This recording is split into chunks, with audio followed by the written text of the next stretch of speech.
Hey, my name is Seppo from acneeinstein.com, and today I want to talk about Candida and whether it has any connection to acne or not.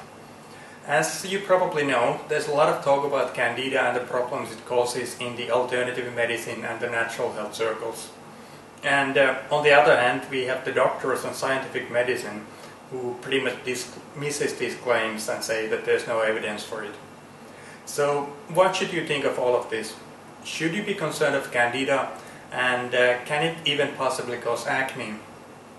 These are the questions I want to talk about in this video, and as far as possible I'll try to answer them with science, because I believe that that's where we find the most reliable answers. Candida overgrowth syndrome. Many natural and alternative health practitioners say that there's an undiagnosed epidemic of Candida overgrowth syndrome. So let's start by defining what exactly it is. Candida is harmless yeast that lives in almost every one of us, but at the same time it's also opportunistic, and when the conditions are correct, it can turn pathogenic.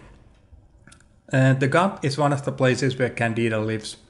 Normally it's kept in check by the probiotic bacteria and the immune system.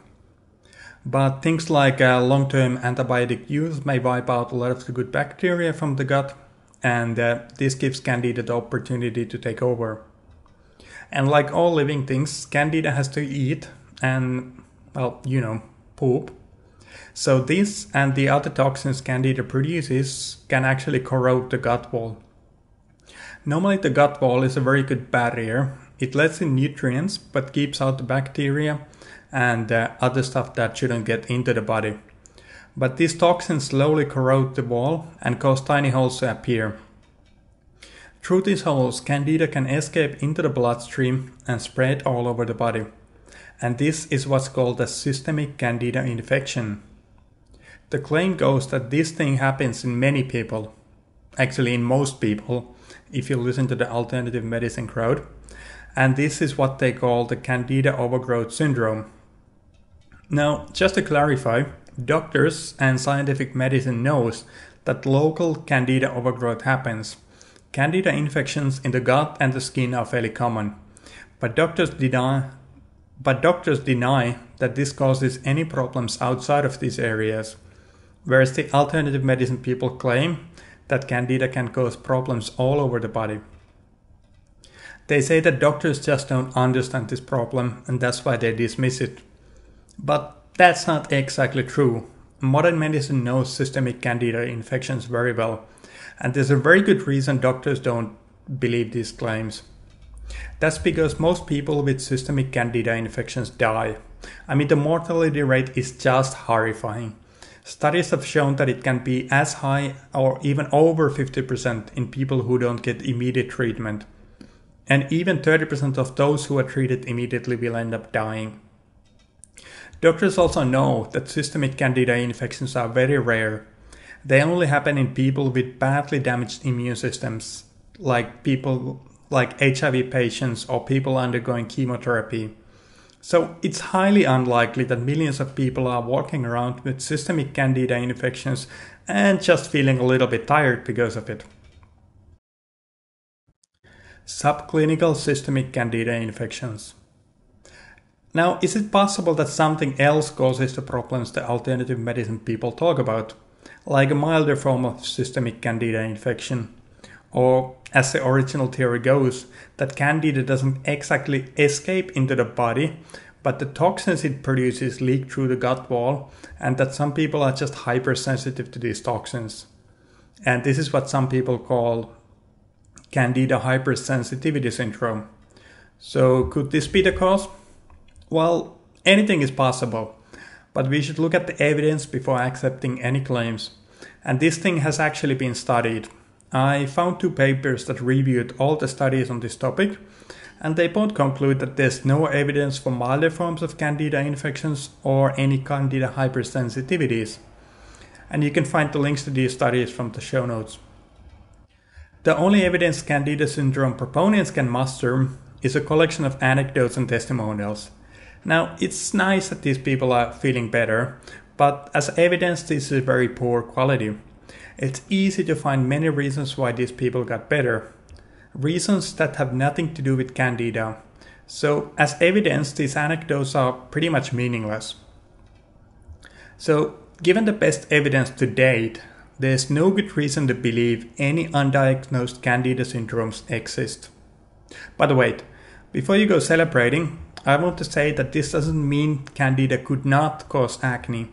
There are actually valid science-based reasons to believe Candida can cause acne, just not the way the alternative medicine and natural health proponents say. The Candida acne connection. I have to start this with a disclaimer. There are no studies on Candida and acne, at least any that I could find. But there are studies on Candida on eczema, psoriasis, and dermatitis. And these conditions have enough in common with acne that we can infer something from them. I know it's not ideal, but that's really all we have at the moment. So here's what we know.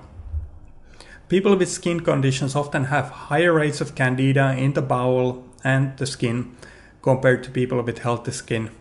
It's not exactly a huge difference, something like 70% in skin patients to 50% in people with healthy skin.